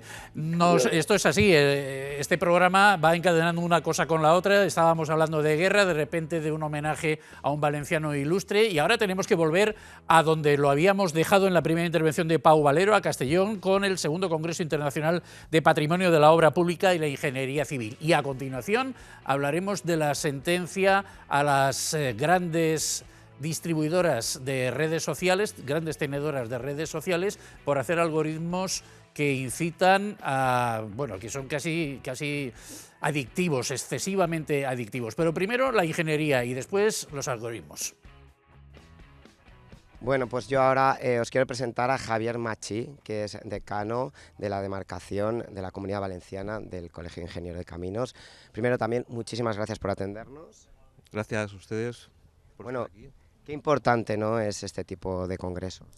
Pues para nosotros es mucho, porque poner en valor el patrimonio que tenemos tanto de infraestructuras hidráulicas como de carreteras, como ferrocarriles, como portuarias, como incluso de edificaciones, industrial y no industrial, es una forma de poner a la sociedad sobre demostrar a la sociedad que tenemos un desarrollo cultural y un desarrollo social más allá de lo que es el día a día, de la locura que nos invade todos los días del trabajo, de tal. Es decir, vamos a pararnos, vamos a apreciar aquello que se ha hecho y que se está haciendo y dejar de cara al futuro una sólida formación y patrimonial de cara para vivir, para conocer, para disfrutar y utilizar desde el punto de vista del turismo, del disfrute cultural, ¿no? Y luego también qué importante, ¿no?, dentro de la Comunidad Valenciana, como se ha tenido también en algunas zonas que reactivar ese turismo y como además pues se ha podido hacer y en toda la Comunidad Valenciana ya es uno de los destinos, ¿no?, más elegidos, ¿no?, para venir. Fue una propuesta que salió de manos del presidente actual del colegio a nivel nacional, que es Miguel Ángel Carrillo, hace 4 años, y nos presentamos. Llevábamos un mes prácticamente desde que habían sido las elecciones aquí en nuestro territorio y yo vi enseguida una oportunidad a presentarnos, quedamos digamos en las puertas, ¿no? Lo ganó Castilla-La Mancha con Toledo, Cuenca y Madrid, y nosotros nos quedamos los segundos prácticamente, con lo cual yo creo que fue una oferta, una propuesta muy importante la que hicimos, de tal manera que inmediatamente nos otorgaron la posibilidad de hacerlo aquí en la Comunidad Valenciana. Para mí yo creo que era casi una obligación dentro de mi trayectoria como decano el intentar realizar este congreso, porque poner en valor el gran patrimonio que tenemos tanto en Castellón como en Valencia como en Alicante era fundamental. Y luego también estábamos hablando de la Comunidad Valenciana, qué importante también es para poder vertebrarla enterita. Efectivamente, la vertebración del territorio se está utilizando también este congreso para demostrar que tenemos una calidad patrimonial irrenunciable, una calidad patrimonial que hay que mostrar y poner en valor, y nosotros lo que hemos querido es que se hiciera tanto en Alicante como en Valencia como en Castellón, en los 3 sitios. Y hablando con las propias autoridades nos animaron, dijeron, oye, pues nos parece muy buena idea, nos parece que es perfecto que lo hagáis así y creemos que debéis hacerlo eso y os apoyamos en ese sentido. Hoy comienza aquí en Castellón, mañana Valencia y ya terminará en Alicante una segunda jornada que seguro que será también todo un éxito. Muchas gracias y esperamos un apoyo de todos los profesionales, tanto de la ingeniería de caminos como arquitectura, historiadores, investigadores, abogados, economistas. Digamos, es una tarea de todos, es un compromiso de todos de cara al futuro. Muy bien, pues estoy seguro que sí. Muchísimas gracias. Gracias. Muy bien, muchas gracias, Pau. Luego volveremos contigo para hacer una intervención ya de cierre de esta jornada de hoy. Ahora nos vamos a publicidad. Y recuerden, ahora enseguida, después de estos consejos comerciales, nos vamos a ocupar de la acción de la justicia que ha empezado en Estados Unidos y se está produciendo también de otras formas diversas en otros países contra la adicción excesiva de las redes sociales, especialmente en los más jóvenes usuarios. Ahora enseguida volvemos.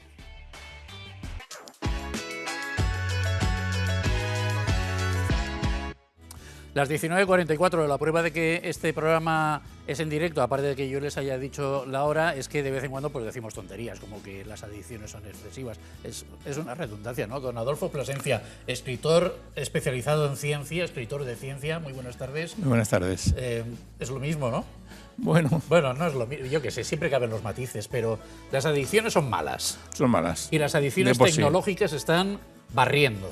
Se están barriendo y además parecen inevitables. Es decir, hay una especie de, yo le llamo conformismo tecnológico, que damos por hecho que es inevitable y que no nos podemos resistir a ello. Nos imponen un uso de la tecnología, porque la tecnología se podría usar muy bien. Sí. Se podría usar para, como dice Timo Reile, la tecnología es algo para hacer del mundo un lugar mejor. Pues estas plataformas, estas empresas dueñas de las plataformas, están utilizando los avances de la neurociencia no para curar enfermedades, no para curar a la gente, sino para hacerles daño, para generar enfermos, porque esos enfermos le producen muchísimo dinero, porque son muchos. Menores de 11 años, se ha descubierto en el juicio que se acaba de hacer en California que en menores de 11 años había en Instagram, cosa que no debía ocurrir, 4 millones de niños. El 30% de los niños menores de 11 años en Estados Unidos. Pero es que parece que es un jueguecito, ¿no? Que es una cosa simpática, alegre. No digo esta, sino en general todas las redes sociales que no hacen daño, que entretienen, que a lo mejor incluso te enseñan cosas. Sí, pero en realidad el efecto que se produce en la gente es que todo el mundo te dice que no tiene tiempo. Le envían tanta información personalizada a la gente que es incapaz de, con el tiempo que dispone para vivir, dedicarse a otra cosa, porque es muy adictivo y está por encima de la voluntad. Entonces la persona que ha acusado a Meta de que le ha roto la vida y que le ha convertido en una enferma, esa persona llegaba a estar 16 horas al día en Instagram. Y dice el CEO de Instagram en el juicio, dijo que eso no es una prueba de que eso es adictivo. Claro, es que el CEO dirá, bueno, ahora me dirá usted lo que dijo, porque el motivo por el que le hemos llamado hoy es para que nos valore la repercusión que puede tener ese juicio en California, en el que han sido condenadas las... Pero claro, el CEO de cualquiera de estas tecnologías puede decir, oye, pues no la uses. Sí, claro. No te obligo a usar mi producto. Claro. El tema es que la gente no la usa porque quiere. Igual que cuando vas por la calle y ves a la gente sonriendo en su móvil, uno pensaría que está contenta esa gente. Sí. No, señor. Se está demostrando, y hay ya datos científicos, que cuanto más conectado estás, más solo te encuentras. Y de hecho, el 40% de los menores de 14 años en Estados Unidos, en una encuesta que se ha hecho en 45.000 menores, manifiestan un sentimiento permanente de tristeza, y eso casi parece una metáfora o parece una especie de confusión. Sí. Es decir, ¿cómo es posible que si estás tan conectado te encuentres solo? Pues va a resultar que la presencia humana es la que hace que tengas la sensación verdadera de que estás acompañado. Bueno, ¿qué pasa con esta sentencia? ¿A qué les condena? ¿Cómo pueden cambiar las cosas a partir de ahora y cómo nos afecta a los españoles? A ver, llevamos 4 o 5 años, yo estoy dando charlas en muchos colegios, que me lo piden las asociaciones de padres y madres porque están asustados, y llevamos varios años. Recordarás que hubo un tiempo en que los móviles entraban en las aulas. Sí. Cuando se demostró que destruían el proceso de aprendizaje en el aula, pues los mismos profesores, los colegios, los padres, al final se consiguió, porque claro, prohibir algo hoy en día tiene muy mala prensa, ¿no? Pero se consiguió que los móviles no entraran en el aula porque esas personas jóvenes, esos adolescentes que dicen saber tanto de tecnología, resulta que no sabían ni silenciar los avisos sonoros de los mensajes de WhatsApp, por ejemplo, ¿no? Esas interrupciones constantes hacían que una persona normal si se desconcentra, para volverse a concentrar pasan 2 o 3 minutos. Y si hay constantemente, en algún concierto hace muchos años hubo alguna interrupción famosa, ¿no? Entonces, para volver a coger el hilo de lo que estabas, del aprendizaje que estabas haciendo, necesitas 3 o 4 minutos. Y si eso le pasa a cada uno de los miembros de la clase, pues es un caos. Y entonces ha habido que empezar a hacer metáforas que son muy graciosas. Por ejemplo, a nadie hay que explicarle que en una carretera de 2 direcciones en España has de circular por la derecha, porque si circulas por la izquierda chocarás con otro, ¿no? Y eso está prohibido, circular por la izquierda. Entonces hay prohibiciones vigentes que nadie ha protestado nunca. Pues una sola prohibición en relación a la tecnología parecía que era algo dramático o algo tremendo. Y eso es porque estamos absolutamente envueltos en la propaganda y en la publicidad de estas grandes empresas que continuamente nos están diciendo cosas como: si no estás conectado te perderás algo, eso te sonará, sí. si no usas esa tecnología te quedarás atrás. Todo ese tipo de lemas que son del marketing de esas grandes empresas en realidad son falsos. En realidad no es nada voluntario. Si todo el mundo hiciera las cosas que quiere hacer, tendría una libertad personal razonable. Entonces les han colocado multas y ¿qué más? Bueno, les han condenado a una multa que tienen que pagar al Estado en Estados Unidos de 375 millones, más. ¿Y qué cambios? ¿Cómo vamos a evitar que esto siga produciéndose? A ver, el problema está en que se están produciendo muertes, se están produciendo suicidios de menores, se están produciendo catástrofes, porque para mí un suicidio de un menor, y yo conozco un caso personal, es una catástrofe para la familia, destruye la familia, ¿no? Y entonces ese tipo de cosas están sucediendo y al final, en este juicio, hay un ejemplo muy claro. En este juicio, el juicio era contra Google, el dueño de YouTube, y contra Meta, que es la dueña de Instagram también, con las 2 plataformas, ¿vale? Y había también acusaciones contra otras 2 redes sociales, TikTok y Snapchat. Esas dos empresas han pagado un montón de millones a la acusación para no pasar por una conformidad, expectación, ¿no? La expectación mediática que sería estar en el juicio. Estar en la sala del juicio, en el banquillo de los acusados, hay gente que le da igual, pero hay gente que no. Y entonces estas empresas no querían que su empresa estuviera, además TikTok aún es China, Esta empresa prefería no estar en la sala del juicio y han llegado a un acuerdo antes del juicio con la acusación y con la fiscalía, con una cantidad de millones que no han dicho, pero es un ejemplo de cómo se arreglan las cosas con el dinero. Bueno, ¿no? pues no sé yo si vamos a solucionar mucho a pesar de esta sentencia. Hay una cosa importante en este caso. Hay dos especialistas, 2 científicos que dicen que esto podría ser un punto de inflexión. Es decir, se ha dado permiso, digamos, tácito para usar la tecnología en cualquier sitio de cualquier manera, ¿vale? Sea o no bueno para la salud, sea o bueno o no para la salud mental. Y el Ayuntamiento de Nueva York declaró a las redes sociales como una toxina medioambiental, el Ayuntamiento de Nueva York, porque tiene una cantidad un subidón de problemas de salud mental en la población, en la ciudad, tremendo. Y entonces, cuando un ayuntamiento como ese declara que se han multiplicado por 4 o por 5 los casos de problemas de salud mental en la ciudad, será por algo, ¿no? Entonces, ¿qué pasa? Continuamente están bombardeándonos con sus lemas y no hay prueba de error.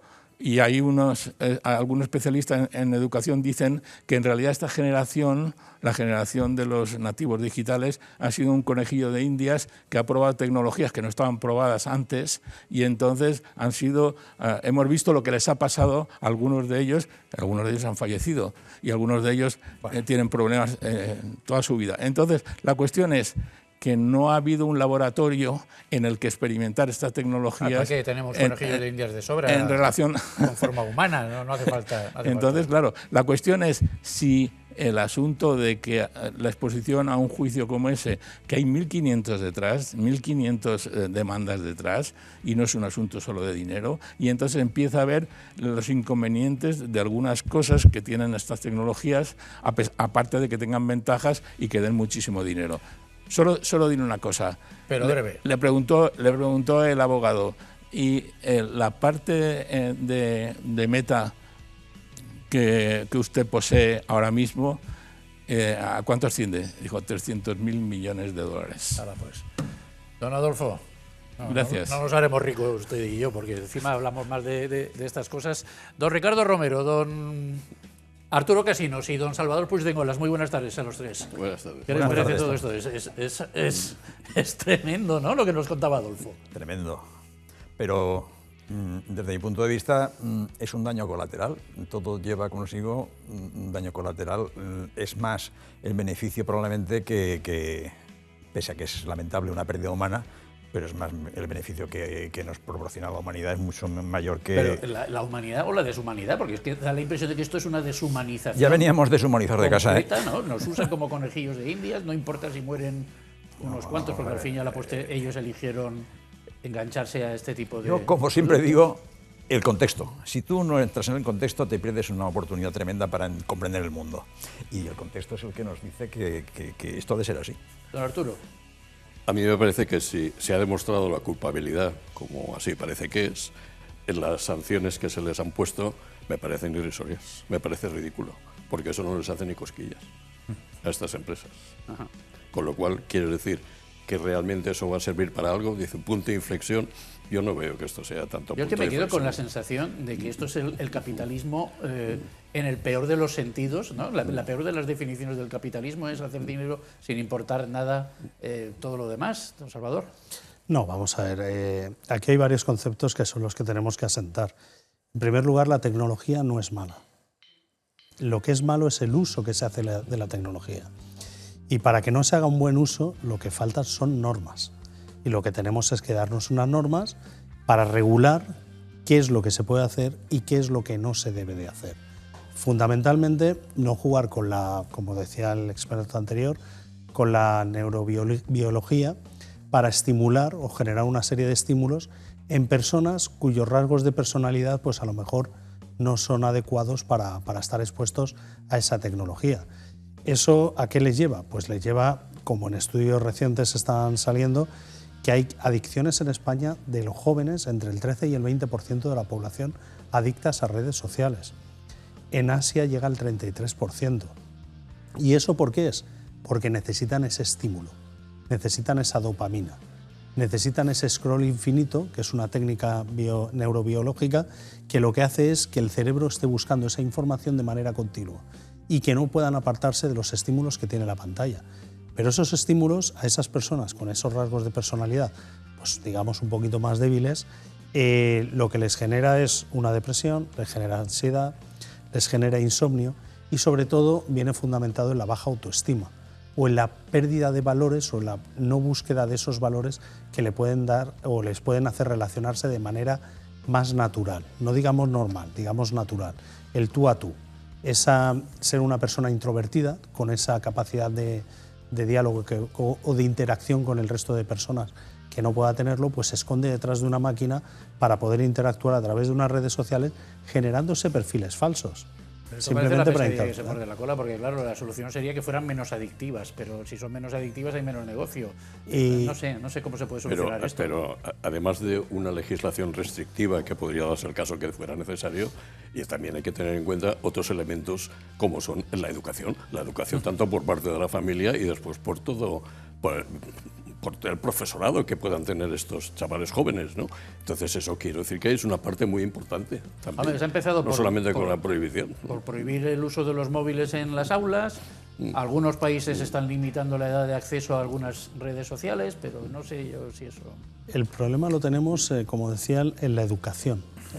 ¿Por qué? Porque los que están dando clases o estábamos dando clases, nosotros no somos nativos digitales, con lo cual hemos aprendido ya de manera forzada. No sabemos utilizar la tecnología como se debe de utilizar. Si no sabemos utilizarla no podemos transmitir ese conocimiento y lo que hacemos al final es de manera restrictiva prohibir. Sí que es cierto que hay determinados países que a menores de 12 años ya les ha prohibido lo que es el acceso a la telefonía móvil. Yo a mi hijo se lo tengo prohibido. Tuve un gran cabreo con él, que me vino... ¿Y usted está seguro de que su hijo no ha encontrado la vía alternativa para salvar...? Siempre la buscan, porque además es el sentido innato del ser humano. Si tengo esta prohibición, voy a dar la vuelta a ver si encuentro el rodeo. Si consigo capar lo que es la restricción que tengo en lo que es la tablet para poder llegar mediante otra fórmula. Se pone horario chino para entonces no. Sí, y el mayoría. Horario paternal la prohibición paternal ya no les afecta. En teoría las redes sociales está prohibido para menores de edad. Sí. Ya, Ricardo. Prohibir, para mí sería la última opción. Usted es del mayo del 68. Yo voy más por el tema, como decían, de la educación y por supuesto la estadística te dice que ahora adicciones siempre han habido. Sí. Sobre todo en gente joven, pues la gente más débil, más vulnerable a este tipo de cuestiones. Pero antiguamente me acuerdo que, y tú te acordarás también, muchos de los compañeros de clase eran adictos a las maquinitas de los futbolines y no podías evitarlo, y pidiendo dinero y todo, y de todo, han sido adictos a todo. Ahora lo que pasa es que la adicción a redes sociales pues genera, como dice Salvador, una dopamina, una autoestima, te sobrevaloras y te aplaudes a ti mismo. Y no conoces a nadie de los que te siguen. Pero bueno, es lo que toca. Ahora, educación. Si empezamos a prohibir, mal asunto. La adicción está claro que es la que es y debemos de cortarla como y de la manera que sea. Pero la adicción ahora es que la llevas en el bolsillo. Sí. Antes, en nuestros años mozos, pues si teníamos una adicción a las maquinitas, como decía, pues nos teníamos que desplazar a donde estaban las maquinitas y tal. Y un ratito y ya está. Pero ahora es que la llevas en el bolsillo, la adicción. Y eso es... Tremendo. Bueno, supongo que se habrán puesto ustedes a la última con lo de la Luna, ¿no? Con el viaje a la Luna. Pues no. Pues, ¿cómo que no? Están de vuelta, ¿no? Pues sí, les he llamado para que habláramos de eso. Pero hablamos. De alguna otra cosa más. Pero déjeme que haga una pausa, que tenemos que volver al Congreso de Ingeniería que se está celebrando en Castellón, a ver si Pau Valero nos da la última hora y después sigo con ustedes. Hablamos de la Luna, de la Semana Santa y de lo que se tercie en aquí el 8. Bueno, pues hoy es el día de la inauguración de esta segunda edición y es en Castellón y justamente en este momento acaba de terminar la ponencia de Juan Pérez, que yo casi que mejor que me diga el cargo porque es que ya saben que yo no es mi fuerte. Bueno, pues soy Juan Pérez, jefe del Departamento de Proyectos y Obras de la Autoridad Portuaria de Castellón. Y aparte, digamos, de lo que es realizar proyectos y obras, pues también gestionamos el patrimonio portuario del puerto, que al final es el objeto, digamos, de mi estancia aquí y lo que es la presencia del Congreso en el puerto de Castellón. Yo te iba a preguntar, ¿no? Qué importante es también que comience aquí, dentro de este día, en la Comunidad Valenciana, en Castellón y en el puerto. Pues sí, es una ventaja porque al final el patrimonio lo que necesita es conocerse, darse de conocer y ponerlo en puesta de valor. Y esta es una oportunidad al Congreso. De hecho, digamos, en mi ponencia lo que he intentado expresar es cómo un puerto que nace junto a una ciudad se ha ido desarrollando a lo largo de los años. De hecho, el 2 de abril pasado cumplimos 124 años y seguimos creciendo y seguimos evolucionando con las expansiones de Dársena Sur, etc. Partimos de un puerto pensado, digamos, para el sector naranjero y inicio de la parte cerámica, y ya tenemos un puerto pues más diversificado y creciendo en el mismo.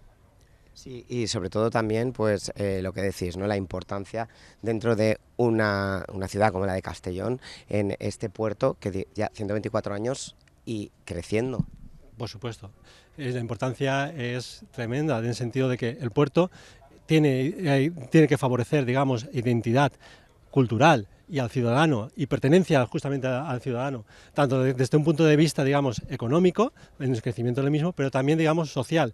De hecho, digamos, en mi ponencia he expresado, digamos, cómo hemos evolucionando de muelles como el que estamos actualmente presentes, que del muelle de costa, que estaba pensando, digamos, para un tráfico de granel, y que bueno, pues esta semana pues aquí se va a dar acontecimiento en lo que es Escala Castellón, que es más un evento social y turístico del mismo. Oye, qué importancia también tienen estos congresos internacionales, en este caso esta segunda edición, ¿no?, para poner en valor. Sí, es fundamental.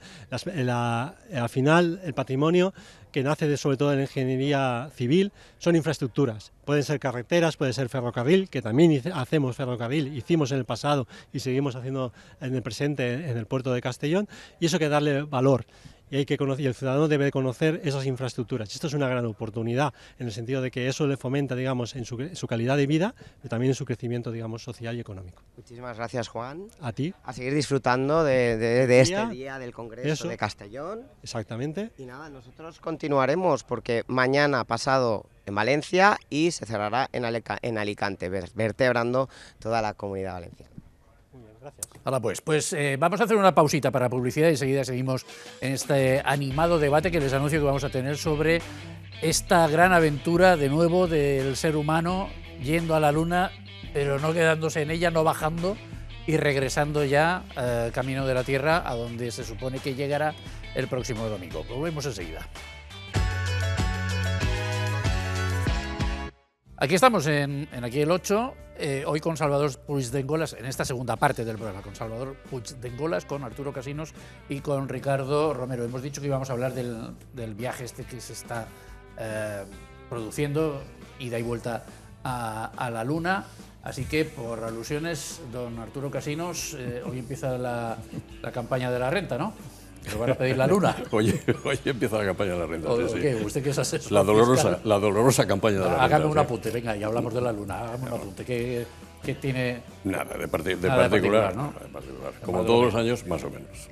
Por alguna pocas variaciones significativas. Sí. A ver, una de las grabaciones autonómicas es la de los instrumentos musicales. Yo me compré una guitarra el año pasado. ¿Eso cuela o tiene que ser flautas e instrumentos de bandas? Hasta ahí no llego a discernir ese detalle, bueno, qué instrumentos son los que tienes derecho a deducir o no. Hombre, es que si son solamente los instrumentos de los que están en las bandas de música, que eso sí, están afectados, eso sí. Pues es una cosa. Y pero si los que nos gusta tocar una guitarra lo veo un poco crudo, ¿eh? No sé. En fin, ya le llamaré la semana que viene a ver cómo arreglamos esto. Lo de la Luna, don Salvador, ¿lo estará siguiendo usted con interés? Pues la verdad es que no mucho. Vaya por Dios.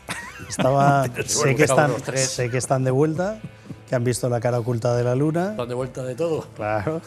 Bueno, por suerte van a volver, o están volviendo. Ahora falta lo que es la parte más difícil del viaje, que es la entrada también en la Eso lo digo yo terrestre. siempre. La parte más difícil es la salida, la parte más difícil es la llegada, la parte más difícil es cuando pasan por detrás de la Luna, que se pierde el contacto durante 40 minutos. La reentré es lo más complicado. Yo, en esto, voy a introducir un poco un elemento así, un poco para a ver si debatimos. Muy bien. A mí me extraña, me llama la atención que después de casi 50 años en los que los americanos han estado olvidados completamente del programa, la misión lunar, digámoslo, de pronto aparece esta misión así como de la noche a la mañana, con el objetivo, en principio dicen, de dar la vuelta por la cara oculta de la Luna y volver. Que por cierto... Ya se hizo. Se hizo en el 68. Tripulado no. Me estoy acordando... Sí, lo que pasa es que estaban bastante más lejos de la superficie de la Luna, sí, pero lo que es la cara oculta, me estoy acordando de un tío que llegan los americanos a la cara oculta, esos 40-50 minutos que no ves nada, y de pronto ven allí un cartel grandísimo el gallego, que ponía propiedad privada José Bono. ¿Sabes quién es José Bono, no? Bueno, yo sí. Vamos a dejarlo estar. Bueno, me llama la atención que después de 50 años este proyecto, esta misión lunar tan raro. Entonces yo pienso... Los chinos vienen apretando, ¿eh? Que están apretando, y me imagino que, aparte de lo que han dicho, ver aquello como estarán probando algún tipo de tecnología con aplicaciones militares o pseudomilitares, etcétera, eso es interesante, aprovechando. Me imagino, no nos lo han dicho porque no tenemos información, pero cabe suponer que pueda... Nos quieren hacer ver otra cosa, ¿eh? Sí. Nos quieren hacer ver que se quiere poner una base como plataforma de lanzamiento para ir en un futuro viaje a Marte, porque es más sencillo, etcétera. Eso es lo que nos quieren vender. Luego la realidad... Detrás tiene que haber algo mucho más potente, porque allí mandaríamos a mucha gente. Yo de aquí mandaría a muchísimos a la base lunar aquella. No, pero es que que se queden allí. Sí. Se nos queda pequeña, ¿eh? La Luna. Sí. Para eso sí. Pero fíjate que lo que tú dices, esa instalación de esa base lunar con un objetivo, pero tiene que haber algo más. Y no se me ocurre, porque yo creo que la tecnología me gusta, pero claro, es tanta la información que hay, pero tiene que haber algo, tiene que haber algo. Y los chinos, como dice Arturo, están detrás. A ver, todos los viajes espaciales han servido para realizar experimentos científicos. Siempre, siempre. En la ausencia de gravedad, probando bacterias, a ver cómo... Me llamaba la atención una cosa, que dice, ahí no hay registro de la propiedad, ¿eh? No. En la Luna no hay registro. el que llega... Lo de José Bono es un bulo. El de José Bono es un bulo. Si supuestamente llegan y establecen una base allí, esa base no puede alegar que es suya, pero tampoco pueden decir, vete de aquí que ese sitio me gusta a mí, ¿no?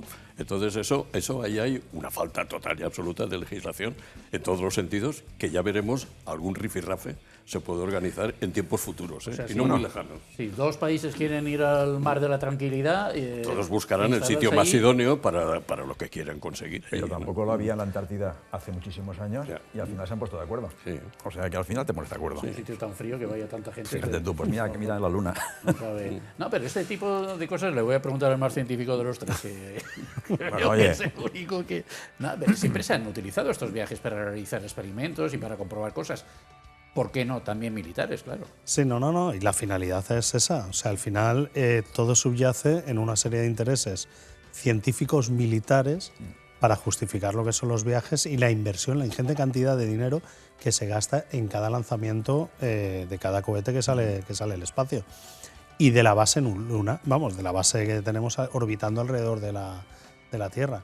Sí que es cierto que ahora mismo se ha dado mucha prisa a la NASA y el proyecto americano, fundamentalmente por las prisas que tienen que les están metiendo los chinos, porque los chinos ya habían llegado al otro lado de la Luna.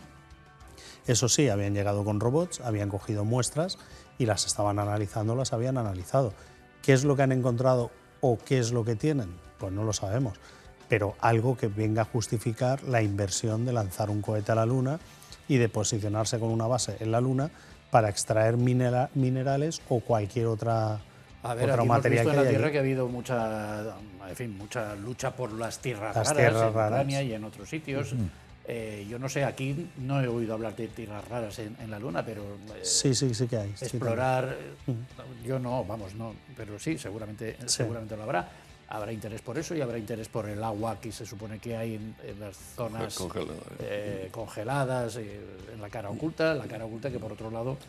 Pero tanto hay para justificar una inversión de estas características y mandar un cohete a la Luna con unos cosmonautas que se instalen allí y estén en una base, no lo sé. A mí me llama la atención que todo esto suceda en tiempos de guerra. Quiero decir, tiene un doble gasto el presupuesto de los Estados Unidos extraordinario con estas dos aventuras, la militar de... Porque lo de Irán, imagínate, Donald estaban Trump, hablando 1.000 millones diarios. Claro, es muchísimo dinero. Y esta aventura científico-espacial, pues también. Aquí lo que me llama la atención de lo que hemos conocido hasta ahora de este viaje son varias cosas. Una, que hemos visto fotos y las hemos puesto hace un momento, supongo que tendremos la oportunidad de verlas de nuevo, de la Luna en color, cuando pensábamos todos poco menos que era en blanco y negro. Después lo de que haya una mujer... Ya no podemos hablar estrictamente del hombre vuelve a la Luna, sino el ser humano, ¿no? Vuelve a la Luna, en este caso ya con una mujer que es la que más lejos ha estado de la Tierra en la vida. Lo de los hombres es discutible porque aunque se ha llegado un poquito más que otros, los del Apolo 8 también estuvieron dándole vueltas a nuestro satélite. Y poco más, yo no veo mucho más. El teléfono móvil, que está haciendo las fotos. Bueno, que se está lanzando desde ahí, de una determinada el carro marca. de Nutella que iba por ahí circulando también en ausencia de gravedad, que se ha hecho... Sí. Eso no tiene precio, eso es spot. Vamos, eso no tiene precio. Es lo que le veo yo. Lo que me ha llamado la atención a mí, perdona Vicente, es que he leído, porque siempre hay que leer un poquito, que había 96 bolsas de basura en el suelo lunar. Yo digo, pero si no llegó ahí con el que dice, hay 96 bolsas de basura. Imagínate cuando pongamos una colonia o cuando instalemos una colonia. 96 bolsas de pues basura. chicos, no he profundizado en la noticia pero me ha llamado la atención, 96 bolsas de basura allí pues La concesionaria del contrato no ha llegado a retirarlas. Eran los anteriores que fueron a recoger muestras allí y se dejaron allí. Dicen que había vómitos, en fin, restos así orgánicos. Esto es el mismo bulo, perdón, leído, que lo de José Bono. Leído en una prensa digital. El jueves o en alguno de estos. Le echamos la curva a Armstrong. Lo primero era... Oye, no me extrañaría nada que hubiera algo ahí de lo de Bono, no. Sí, pero basura especial a lo mejor se refieren también a muestras que se han quedado allí empaquetadas para poder basura espacial, pero trasladarse. que está ahí, no la han recogido. Bueno, ahí la se ha basura quedado. espacial es otro problema, los satélites. No, que están por ahí. eso es lo que tenemos, la restos, cantidad de son restos restos de orgánicos. materiales que tenemos orbitando No, pero alrededor aquí de la Tierra. Lo llamativo vuelve a ser, otra vez, si eres un poco perspicaz tienes que fijarte en el por qué ahora y con qué objetivo. Siempre, cualquier aplicación, cualquier beneficio tecnológico que sacas de este tipo de viajes tiene su aplicación para la bélica o militar. Nada o de es casual, autodefensa. nada es casual. Llamémosles Bueno, de y a- defensa, y a no hay su vez, casualidades. de los avances y mucho militares menos con los americanos. se suelen extraer avances para la vida civil, Internet, por ejemplo. El velcro. El velcro de los trajes espaciales fue tecnología para para el diseño de los trajes espaciales, que ahora se utiliza comúnmente en confección. Sin embargo, Qué tontería, ¿eh? Sí. fíjate que sin embargo, que también es cierto, lo que pasa es que a mí me da mucha risa, porque los americanos en la NASA se gastaron más de 15 millones de dólares en conseguir un bolígrafo que escribirá sin gravedad. Cuando ya estaba inventado el lápiz. Es decirte que tú te has puesto a gastar dinero lo que quieras y Pero es que los justificar lo que americanos quieras. son muy especiales. Claro, el boli escribe la luna boca abajo, vale, estupendo, pero ya tienes un lápiz. Bueno, la Semana Santa la han pasado ustedes bien, ¿no? Maravilla. A mí me ha llamado la atención porque, claro, yo no había visto ninguna polémica vinculada con la Semana Santa, más allá de lo de las mujeres de Sagunto, de si entraban o no entraban ahí. Pero bueno, ese es un problema que todos los años se repite, una polémica que se repite, si no es en Sagunto, es en otros sitios de España. Siempre hay alguna cofradía que no está por la labor de introducir a Y la las- de a las pescadores del mujeres. Palmar, 3/4 de lo mismo. También lo mismo. La polémica que he visto esta misma tarde tiene que ver con Televisión Española. Y es que Compromís se ha quejado de que Televisión Española ha sacado más tiempo o ha dedicado más esfuerzos a la Semana Santa andaluza, lo dicen así, supongo que para englobar la sevillana y la malagueña, que a las fallas de Valencia. Y entonces eso lo ven un agravio comparativo. Pues yo te diría que a mí de Compromís me preocuparía más que el Estado, que el Gobierno está dando más dinero a las inundaciones de Andalucía que a los de la Dana, que aún nos quedan por recibir un montón de millones de euros. Y dejaría en segundo lugar y en tercer lugar el tema de la transmisión televisiva de la Semana Santa. Pero Compromís ya sabemos cómo tienen ellos estructurado su modo de pensar y pues no. No sé, ¿son comparables estos acontecimientos a la hora de hacer retransmisiones televisivas, creen ustedes? Hombre, vamos a ver, cada uno opinará de una manera en función de donde esté ubicado, ¿no? A mí que las fallas no me las toquen, aunque últimamente no las vivo porque ya he visto muchos años las fallas y estoy más tranquilo y cada vez que me voy haciendo más mayor, esas aglomeraciones de gente, pues la verdad es que no me terminan de gustar. Pero yo como valenciano prefiero las fallas muchas veces, sin embargo un andaluz te dirá que en su Semana Santa malagueña o sevillana, pues que no se la toquen. Aquí cada uno opinará en función de donde resida, de sus creencias. Claro. Yo sí me gustaría decir, la Semana Santa, yo soy creyente, no lo oculto, tampoco es que sea un talibán, pero entonces es culto, es devoción y es tradición. Y yo añadiría que últimamente es estallido. Se ha observado y se ve que la gente joven, hay una cantidad, una afluencia de gente celebrando, no haciendo turismo, sino celebrando lo que es la Semana Santa en sí, el hecho de que se celebra. Y eso tiene bastante fondo, que si queréis luego podemos comentar. No vamos a tener luego, porque nos queda un minuto. Queda un minuto, bueno. Sí, nos queda Nada. un minuto. Pero- Salvador, si quiere usted meter cuchara. No, yo simplemente me preocuparía más si sacasen, por ejemplo, no por meterme con Andalucía, pero la Feria de Abril o el Rocío, que son otras fiestas más populares. En este caso, como estabas diciendo, están sacando devoción, están sacando tradición y están sacando culto.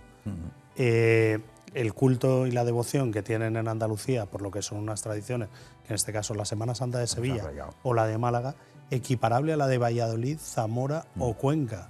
O sea, son tradiciones que tenemos aquí, dentro de lo que es el culto cristiano de este país, que no puede ser equiparable a una fiesta popular, con todos mis respetos para las fallas, porque soy fallero también, las fallas o la Feria de Abril o la Feria de Málaga. Si sacasen más la Feria de Abril o la Feria de Málaga, pues hombre, a lo mejor entendería la polémica, pero sacar el culto no entiendo por qué. Las fallas tienen un componente religioso importante también. Sí, que tiene la ofrenda a la Madre tiene de la Déu. ofrenda a la Madre de Déu.